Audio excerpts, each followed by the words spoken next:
Le Grand Matin Sud Radio, 7h-9h, Jean-Jacques Bourdin. Il est 8h25, on en parle avec vous Maxime Trouleau, on va en parler avec Elisabeth et Françoise dans un instant, de cette déclaration qui a marqué hier à Matignon, la déclaration du désormais ex-ministre de l'Intérieur Gérald Darmanin. Oui, le député du Nord qui a notamment évoqué son prénom, non pas Gérald, mais celui qui aurait pu être le sien si son père avait eu le dernier mot, prénom qui s'affiche sur sa carte d'identité, mais pas sur les listes électorales. Je m'appelle Gérald Moussa Jean Darmanin.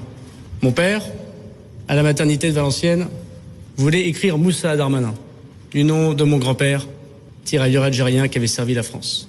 Il est assez évident, si nous sommes honnêtes, que si je m'étais appelé Moussa Darmanin, je n'aurais pas été élu maire et député, et sans doute n'aurais-je pas été ministre de l'Intérieur du premier coup, comme ma jeunesse m'a porté à ces responsabilités fortes. Les réactions ont été immédiate sur les réseaux sociaux. Maintenant, il reconnaît le racisme vu qu'il n'est plus ministre, dit un tweetos. Il est bien en train d'admettre que le racisme est bien réel en France.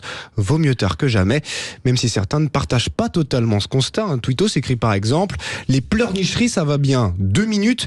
Il dit ça devant Otmar Nasrou, juste derrière lui, secrétaire d'État à la citoyenneté, à la lutte contre les discriminations, alors que Pape Ndiaye a été ministre de l'Éducation nationale. Et que Rachida Dati est ministre de la Culture. Non, enfin, c'est vraiment un scandale que Gérald Darmanin, il aurait dû nous dire qu'il s'appelait Kevin ou Matteo, peut-être, que Gérald Darmanin dit ça devant, comme l'a noté Max, devant Otman Nasrou. On connaît, on va pas faire la liste des gens qui sont devenus ministres, qui ont été des grands scientifiques, des grands chercheurs. Zidane. Oui, on va vraiment pas faire la liste, tellement c'est bête. Ce qui m'intéresse, alors d'abord, il traite son pays de pays raciste, ce qui est quand même un peu exagéré et gonflé de la part d'un, enfin pas exagéré, ce qui est scandaleux.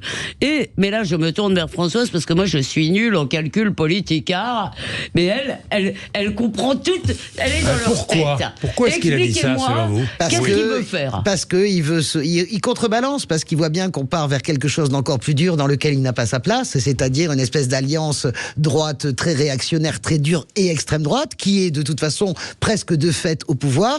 Et Darmanin voit bien que sur cette part de marché-là, eh bien, il n'y a plus de place. Une fois que vous avez Édouard Philippe, une fois que vous avez Marine Le Pen, une fois que vous avez Gabriel Attal, Laurent Wauquiez, comment vous existez? Il veut être candidat à la présidentielle, donc il nous fait un petit revirement de droite populaire en mode de la gauche, je vous comprends, et c'est ça qu'il va chercher. Il va chercher un repositionnement de droite populaire. Moi, ces pleurnicheries m'insupportent. Surtout qu'il l'a répété. On sait, mais moi c'est tout à son honneur. 25 fois qu'on sait qu'il s'appelle Moussa. Je rappelle, ça l'a pas empêché de quoi que ce soit. Ça m'écorche un peu de le dire, mais quand même, qui est le type qui est le premier nomme une Rachida? C'est Nicolas Sarkozy. Qui est le président qui nomme une Najat Vallaud-Belkacem? C'est François Hollande. Donc il faut vraiment arrêter le délire. Je n'y serais pas arrivé, mais on y arrive en France depuis des années. Et l'idée, en plus, que Darmanin induisent, et là je rejoins Elisabeth, je pense qu'il y a des actes racistes en France, mais il n'y a pas de racisme d'État en France. Le fait que le ministre de l'Intérieur envoie ce message, Guy Debord disait toujours: d'où parle-t-on?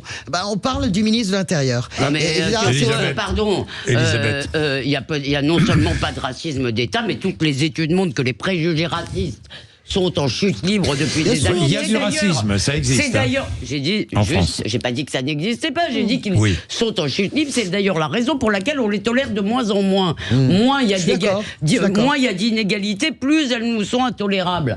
Donc tout ça est du fantasme. Mais moi, ce qui me là où je vous rejoins, je crois qu'il y a pas, c'est pas une question de conviction. C'est calcul électoral. Et je n'en peux plus de voir des gens considérer que les électeurs c'est un marché. Et se dire finalement sur cette part de marché, oui, c'est des camemberts, il y a mais trop évidemment. de monde. Mais bien sûr, c'est que ça c'est vraiment.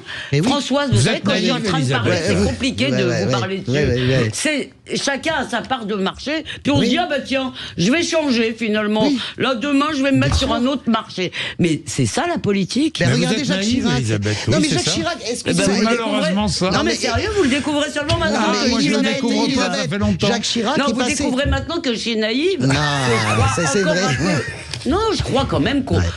Non, justement, je vous réponds juste là-dessus. Je ne suis pas naïve, je sais qu'en politique, il faut essayer de gagner, donc des fois faire des trucs pas complètement, simplement au nom de la morale, simplement, j'ai tendance à penser qu'on peut faire de la politique en ayant des convictions. Oui, on en a, mais Jacques Chirac est passé du bruit des odeurs à la fracture sociale, qui lui a permis de gagner. Pourquoi, ma chère Elisabeth et Jean-Jacques, vous le savez tous très bien, dans ce pays, on ne gagne les élections qu'au centre, quand on est capable au second tour de faire 50% plus une voix. Bien. Voilà. Il est 8h30, merci mesdames.